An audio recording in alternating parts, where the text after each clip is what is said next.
Hello guys, నమస్కారం. Welcome back to our channel think talks by యువ. Guys, మీలో ఎవరైనా ఈ వీడియోని మొదటిసారి చూస్తున్నట్టయితే దయచేసి నా ఛానల్ని సబ్స్క్రైబ్ చేసుకొని నోటిఫికేషన్ బెల్ని ఆల్లో సెట్ చేసుకోండి. అలాగే నా ఛానల్ని మీ బంధుమిత్రులందరికీ షేర్ చేయడం మాత్రం మర్చిపోవద్దు. అయితే ఈరోజు నేను మీతో మాట్లాడాలనుకుంటున్న అంశం, పోసాని కృష్ణమురళి గారిని అరెస్ట్ చేశారు. ఈ విషయం దాదాపు మీ అందరికీ తెలిసే ఉంటుంది. అయితే ఎందుకు అరెస్ట్ చేశారు? మీరు చూసినట్లయితే గత ప్రభుత్వం 2019 నుంచి 2024 వరకు ఉన్నటువంటి వైఎస్ఆర్సీపీ వైఎస్ జగన్ గారి ప్రభుత్వం ఉన్నప్పుడు చాలామంది ఎంపీలు ఎమ్మెల్యేలు ఎలా మాట్లాడేవారు, వాళ్ళ భాషా తీరు ఎలా ఉండేది మీ అందరికీ బాగా తెలుసు. అయితే ఇందులో మీరు గమనించాల్సింది ఏంటంటే ఆరోపణలు వేరు. ఎందుకంటే పూర్వం మనం చాలాసార్లు చూస్తుంటాం, పూర్వ రాజకీయాలు 2019కి ముందు వరకు కూడా ఎలా ఉండేదంటే రాజకీయం అనేది వాళ్ళు లోపల ఎలా ఉన్నా సరే ఎప్పుడైనా ఒక ప్రెస్ ముందుకు వచ్చినప్పుడు, ఒక కెమెరా ముందుకు వచ్చినప్పుడు ఒక శుభ్రమైన భాషా తీరు, ఒక శుభ్రమైన నడవడిక అనేది అలవాటు ఉండేది. అది ఒకప్పుడు ఉండే సంస్కృతి. అది ఎన్ని దోపిడీలు చేసుకున్నా, ఎన్ని కుంభకోణాలు చేసుకున్నా అది అనేది వెనకుండేది. కానీ ఎప్పుడైతే ఈ జగన్ ప్రభుత్వం అనేది 2019లో వచ్చిందో ఆ సంస్కృతి మొత్తం పాడైపోయింది. ఇదివరకు ఉన్న ప్రభుత్వాలలో స్కాములు జరిగేటివి. మన ఆంధ్ర రాష్ట్రం మొదలైనప్పటి నుంచి మొట్టమొదటిసారి ఎన్టీఆర్ గారు గెలిచి తర్వాత కాంగ్రెస్ ప్రతిపక్షంలో ఉండి ఇన్ని ఏళ్లలో పదజాలం అనేది ఎలా ఉండేదంటే చాలా క్లీన్గా శుభ్రంగా ఉండేది.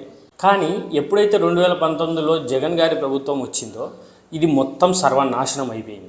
ఇంట్లో వాళ్ళ పేర్ల మీద ఇంట్లో వాళ్ళను రాజకీయాల్లోకి లాగి వారిని తిట్టటము, దుర్భాషలు ఆడటము, ఇలాంటివి 2019 నుంచే ఈ వైఎస్ఆర్సీపీ పార్టీ తెరలేపింది వీటికి. సో ఇక్కడ నేను చెప్పేది ఏంటంటే, నాకు టీడీపీ ఫర్ కాదు, వైఎస్ఆర్సీపీ ఫర్ కాదు, ఎక్కడైనా సరే మీకు గుర్తుండే ఉంటుంది. ఛత్రపతి సినిమాలో బావోజీరావు పార్టీ టికెట్ కోసం వెళ్ళినప్పుడు కోటా శ్రీనివాసరావు గారు ఒక మాట అంటారు, రే రాజకీయం రౌడీయిజం ఒకటి కాదురా అంటాడు. అది యాక్చువల్గా అది నిజం ఫ్రెండ్స్. రాజకీయం రౌడీయిజం రెండు ఒకటి కాదు. ఎవరు ఎంత మంచోళ్ళైనా, ఎవరు ఎంత చెడ్డోళ్ళైనా అదంతా పబ్లిక్ డొమైన్లోకి వచ్చినప్పుడు, పబ్లిక్ తోటి వచ్చినప్పుడు భాషా తీరు, భాషా నడవడిక అనేది, భాషా తీరు అనేది శుభ్రంగా ఉండాలి, గౌరవప్రదంగా ఉండాలి. ఈ 2019లో జగన్ గారి ప్రభుత్వం వచ్చిందో వీళ్ళంతా ఎంపీలు కానివ్వండి, ఎమ్మెల్యేలు కానివ్వండి, వీళ్ళందరికీ ఇదొక ట్రెండ్ అయిపోయింది.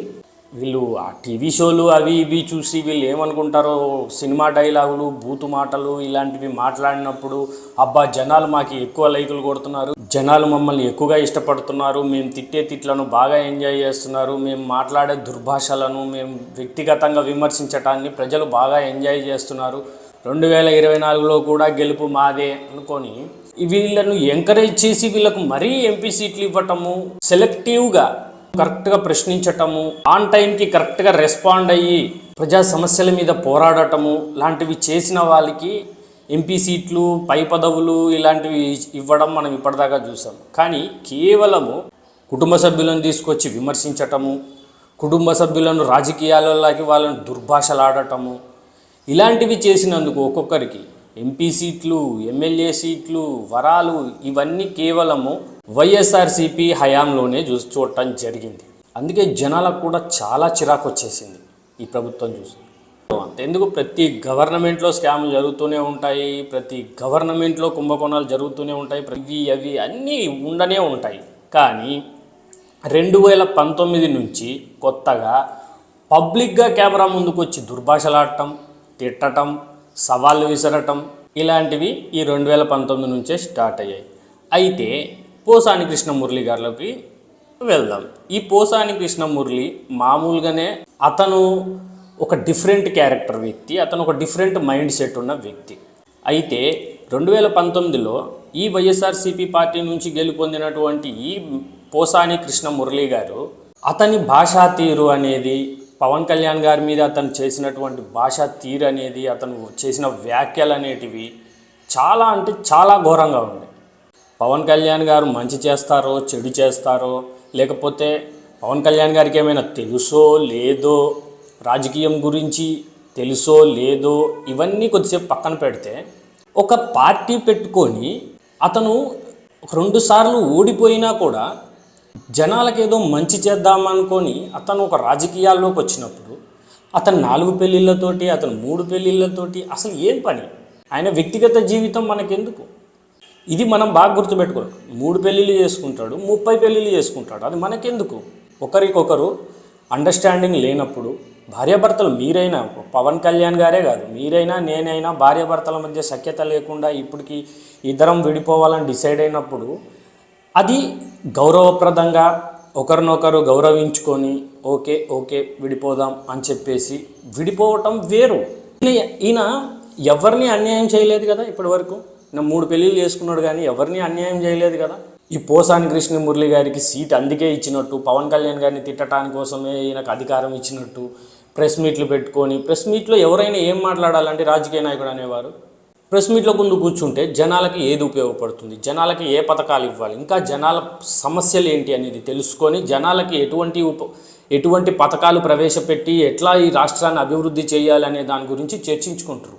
అసలు రాజకీయం అనేది ఎలా ఉండాలి అంటే అధికార పార్టీ అనేది నిరంతరం 24 గంటలు జనాల గురించి ఆలోచించాలి. ప్రతిపక్ష పార్టీ ఎలా ఉంటుందండి? ప్రతిపక్ష పార్టీ ఎప్పటికైనా ఎలా ఉంటుందంటే అధికార పార్టీ చేసే ప్రతి దాంట్లో ఏదో ఒక లూప్ హోలు, ఏదో ఒక తప్పు దొరుకుతుందా, మనం దాన్ని పట్టుకొని మనము అధికార పార్టీని భయపెడదామా, విమర్శించుదామా అన్నట్టే వాళ్ళు ప్రవర్తిస్తారు. వాళ్ళ పనిలో వాళ్ళు అలానే ఉంటారు. 2019లో వైఎస్ఆర్సీపీ పార్టీ గెలిచింది. మీరు వాళ్ళ మాటల్ని పట్టుకొచ్చి ప్రెస్ మీట్ పెట్టి జనాల సమయాన్ని ఎందుకు వృధా చేశారు? పైగా మీరేమైనా ఆ మాటలను పట్టుకొని దానికి వివరణ ఇవ్వడం ఏమన్నా చేశారా అంటే వివరణ ఇచ్చింది కూడా లేదు. బూతులు తిట్టడం, తిట్లు తిట్టడం. చిన్న పిల్లోడు కూడా సవాల్ విసురుతాడండి, దానికి ప్రెస్ మీట్ పెట్టుకొని మనం సవాల్ విసిరి పవన్ కళ్యాణ్ రా చూసుకుందాం, టీడీపీ రా చూసుకుందాం. ఎక్కడికి తీసుకెళ్లారు ఈ రాష్ట్రాన్ని? ఇట్లా వైఎస్ఆర్సీపీ పార్టీ అధికారంలో ఉన్నప్పుడు మంచి జరిగిందో, వీళ్ళు మంచి చేశారో, చెడు చేశారో, లేకపోతే రాష్ట్రానికి దోచుకున్నారో, ఈ విషయాలన్నింటినీ పక్కన పడేస్తే భాషా తీరు, రాజకీయంలో ఉండేటటువంటి ఆ వాతావరణం, గౌరవప్రదమైనటువంటి హెల్దీ వాతావరణం, దీన్ని మొత్తం సర్వనాశనం చేసి ఒక రౌడీల్లాగా సవాలు విసరటము, ఇంట్లో వాళ్ళని తీసుకొచ్చి తిట్టటము, ఇలాంటివన్నీ చేశాడు. పోసాని కృష్ణమురళి గారు ఇంకా తీవ్రమైనటువంటి వ్యాఖ్యలు చేశాడు. అందులో ఒకటి, చంద్రబాబు నాయుడు గారు వంగవీటి రంగా గారిని హత్య చేయించాడు అని ఇట్లాంటివి ఏవేవో అతను వ్యాఖ్యలు చేశాడు. ఇవన్నీ చాలా సీరియస్ వ్యాఖ్యలు. మీరు ప్రెస్ మీట్ పెట్టి మీరు అధికారంలో ఉన్నప్పుడు ఇలాంటి వ్యాఖ్యలు చేయడం అనేది చాలా సీరియస్ ఇష్యూస్. మీరు ఇలాంటి వ్యాఖ్యలు చేసినప్పుడు ఖచ్చితంగా మీ దగ్గర ప్రూఫ్స్ అనేవి పెట్టుకొని మాట్లాడారు. ఎందుకంటే మీరు అధికార పార్టీలో ఉన్నారు. అప్పుడు అధికార పార్టీలు ఇప్పుడు ప్రెస్ మీడియా అనేది ముందుకు వచ్చినప్పుడు మీరు ఖచ్చితంగా ప్రూఫ్లు చూపించగలిగేటట్టు ఉండాలి. అప్పుడైతేనే వ్యాఖ్యలు చేయగలరు. మీరు ఏ ప్రూఫ్లు లేకుండా, ఏమీ లేకుండా చంద్రబాబు నాయుడు గారు వాళ్ళ మామను వెన్నుపోటు పొడిచారు, చంద్రబాబు నాయుడు గారు జగన్ గారిని చంపాలని చూస్తూ, ఏంటి ఈ మాటలు? అసలు 2019 నుంచి 2024 వరకు ఉన్నది వైఎస్ఆర్సీపీ పార్టీ ప్రభుత్వం అధికారంలో ఉంది. ఆ టైంలో చంద్రబాబు నాయుడు గారి టీడీపీ పార్టీ అనేది ప్రతిపక్ష హోదాలో ఉన్నది. అలాంటిది ఈయనని ఎలా చంపిస్తాడండి? అసలు ఏమైనా బుద్ధుండేటటువంటి వ్యాఖ్యలైనా ఇవి? దీనికి వీళ్లకు ఎమ్మెల్యే సీట్లు, ఎంపీ సీట్లు, వీళ్ళంతా ఎవరు? స్క్రాప్ను తీసుకొచ్చి రాజకీయాల్లో కూర్చోపెట్టి ఇంకా తిట్టండి, దుర్భాషలు ఆడండి అని చెప్పి వాళ్ళకి ఎమ్మెల్యే సీట్లు, ఎంపీ సీట్లు ఇచ్చేసి, సరేనండి వ్యక్తిగత జీవితంలో మీరు వీళ్ళంతా మంచోళ్ళు కావచ్చు, చెడ్డోళ్ళు కావచ్చు, రౌడీలు కావచ్చు, లేకపోతే సంఘ సంస్కర్తలు కావచ్చు, అవన్నీ అనవసరం. మీరు ఒక ప్రెస్ మీడియా ముందుకు వచ్చినప్పుడు, మీరు ఒక కెమెరా ముందుకు వచ్చినప్పుడు మీరు ఎలా మాట్లాడుతున్నారు, మీ బిహేవియర్ ఎలా ఉంది అనేదే కదా జనాలు చూసేది. దాన్ని మీరు ఎందుకు శుభ్రంగా పెట్టుకోలేకపోయారు? ప్రతిపక్ష పార్టీలు అన్న తర్వాత చాలా విమర్శలు చేస్తాయి. మనం మొదటిసారి 2019లో జగన్ గెలిచిన తర్వాతనే ప్రతిపక్ష పార్టీలు అనేటివి ఇలా ప్రశ్నించటము, ఇలా వ్యతిరేకించటం ఇలాంటివి జరుగుతున్నాయా? ఇంతకుముందు జరగలేదా? రాజకీయ చరిత్రలో ఇలాంటివి జరగలేదా?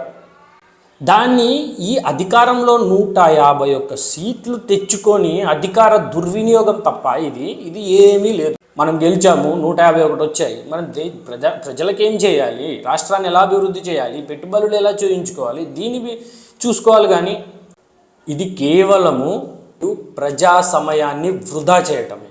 ఈ అరెస్ట్ గురించి మీరేమనుకుంటున్నారో కింద కామెంట్లో తెలపండి. అయితే నిన్నటికి నిన్న మన పోసాని కృష్ణమురళి గారు పోలీసుల సమక్షంలో ఒప్పుకోవడం జరిగింది. దీనికి కర్త కర్మ క్రియ ఈ మాటలు అనటానికి, దుర్భాషలు ఆడటానికి, దీనికి కర్త కర్మ క్రియ ఈ సజ్జల రామకృష్ణారెడ్డి, సజ్జల భార్గవ్ రెడ్డి అని ఇద్దరు తండ్రి కొడుకులే అని చెప్పేసి కూటమి ప్రభుత్వం ఇలాంటి వారందరినీ తీసుకెళ్ళి గెలిచిన ప్రమాణ స్వీకారం చేసినటువంటి ఈ 2 నెలల్లోనే ఇలాంటి స్క్రాప్నంతా తీసి పక్కన పడేయాలి. ఎవరన్నా వాళ్ళ మీద ఆధారాలు కలెక్ట్ చేసుకొని విత్ ఆధారాలతో, మళ్ళీ వితౌట్ ఆధారాలు కాదు, విత్ ఆధారాలతోటి వాళ్ళందరినీ తీసుకెళ్ళి జైల్లో పడేయాలి. ఇలాంటి వారిని ఏరిపారేస్తేనే కానీ రాజకీయ వాతావరణం కానీ ఆరోగ్యంగా ఉండదు. ఇది ప్రజలంతా గమనించాలి. దీనికి సంబంధించినటువంటి ఆయన్ని మాత్రం విచారించి దీని వెనక ఎవరెవరు ఉన్నారు, నిన్న ఆయన సజ్జల రామకృష్ణారెడ్డి, సజ్జల భార్గవ్ రెడ్డికి మీద ఆయన పేర్లు తీసుకురావటం జరిగింది, వారి పేర్లు. సో ఇలాంటి వారిని అందరినీ తీసుకొచ్చి వెంటనే యాక్షన్ తీసుకోండి, స్ట్రిక్ట్ యాక్షన్ తీసుకోండి. మళ్ళీ చిన్న చిన్న యాక్షన్లు తీసుకుంటే అది మీకే, కూటమి ప్రభుత్వానికి కూడా అది తర్వాత పెద్ద తలనొప్పిగా తయారవుతారు. ఎందుకంటే ఇప్పటికే ప్రజలకే ఇది ఒక పెద్ద తలకాయ నొప్పి. మంచి చెయ్యి చెడు చెయ్యి అది వేరే విషయం, కానీ కెమెరా ముందుకు వచ్చి బూతులు తిట్టటము, సవాళ్ళు విసరటము, థ్రెట్లు ఇవ్వటము, ప్రాణహాని కలిగిస్తామనటము, ఇంట్లోకి వచ్చి చేస్తా, ఇట్లాంటి మాటలు, ఈ టైప్ ఆఫ్ చెత్తను కట్ చేయాలి. రాజకీయాలు అనేటివి ఆరోగ్యంగా ఉండాలి. రాజకీయాలు ఆరోగ్యంగా ఉన్నప్పుడే ప్రజలు కూడా ఏ పార్టీకి ఓటేసుకోవాలి, ఏ పార్టీకి వేయకూడదు, ఏ పార్టీకి ఎందుకు ఓటేయాలి అనేది కూడా ఒక క్లారిటీగా ఉంటుంది. ఎంతసేపు ఈ తిట్లు, దుర్భాషలు వీటి మీదే ఉంటే జనాలు కూడా తప్పుదోవ పడుతున్నారు. యూత్ కూడా ఇలాంటి వాటిని ఎంకరేజ్ చేయటము, ఇలాంటి వాటికి అట్రాక్ట్ అవ్వటము, ఇలాంటివి చేసి వాళ్ళు అసలు రాజకీయాలంటే ఏంటి అనేది కూడా వాళ్ళకి అర్థం కాకుండా, అర్థం చేసుకోలేని స్థాయికి వాళ్ళు వెళ్ళిపోతారు. సో దయచేసి ఇలాంటి స్క్రాప్ను కట్ చేయండి. అధికార పార్టీ ప్రెస్ మీట్ పెడితే అది ఎంతసేపు ప్రజల గురించి, ప్రజా సమస్యల గురించి, ప్రజా అభివృద్ధి గురించి మాత్రమే ఉండాలి తప్ప ప్రతిపక్ష నాయకుడు ఏదో అన్నాడని చెప్పి ప్రెస్ మీట్ పెట్టి నీ తడాకా ఏందో చూస్తా, నా తడాకా తెలుస్తా, ఇలాంటి మాటలకు టైం వేస్ట్ చేయటం అనేది చాలా నేరం కింద పరిగణించాలి. దీని గురించి ఇప్పుడు అధికారంలో ఉన్నటువంటి ఈ కూటమి ప్రభుత్వము తగిన చర్యలు అవసరమైతే 161 పైనే సీట్లు ఉన్నాయి, ఫుల్ మెజారిటీ ఉంది. అవసరమైతే మీకు కావలసినటువంటి చట్టాలు కూడా కొత్తవి తయారు చేసుకోండి. ఈ చెత్త ఉండొద్దు. ఈ చెత్త వల్ల ప్రజలు తప్పుదోవ పడుతున్నారు, ముఖ్యంగా యూత్ తప్పుదోవ పడుతున్నారు. దీని మీద కూటమి ప్రభుత్వం ఖచ్చితంగా ఏదో ఒక నిర్ణయం తీసుకొని అవసరమైతే కొత్త చట్టాలైనా తీసుకొచ్చి ఆంధ్రప్రదేశ్ రాష్ట్ర రాజకీయాలను ఆరోగ్యకరంగా ఉంచేదానికి కృషి చేయండి. సో ఇది ఫ్రెండ్స్ ఈరోజు నా విశ్లేషణ. మీ అందరికీ నచ్చి ఉంటే తప్పకుండా నా ఛానల్ని సబ్స్క్రైబ్ చేసుకోండి. అలాగే నోటిఫికేషన్ బిల్ని ఆన్ చేసుకోవడం మర్చిపోవద్దు. అలాగే ఈ వీడియోకి లైక్ చేయండి, కామెంట్ చేయండి. మీ అభిప్రాయాన్ని కూడా, పోసాని కృష్ణమురళి గారిని అరెస్ట్ చేయడం గురించి మీరేమనుకుంటున్నారు, మీ వివరణ కూడా కింద కామెంట్ సెక్షన్లో కామెంట్ చేయండి. అలాగే నా ఛానల్ని మీ బంధుమిత్రులందరికీ కూడా షేర్ చేయండి. ఒక మంచి వీడియోతో మళ్ళీ కలుద్దాం.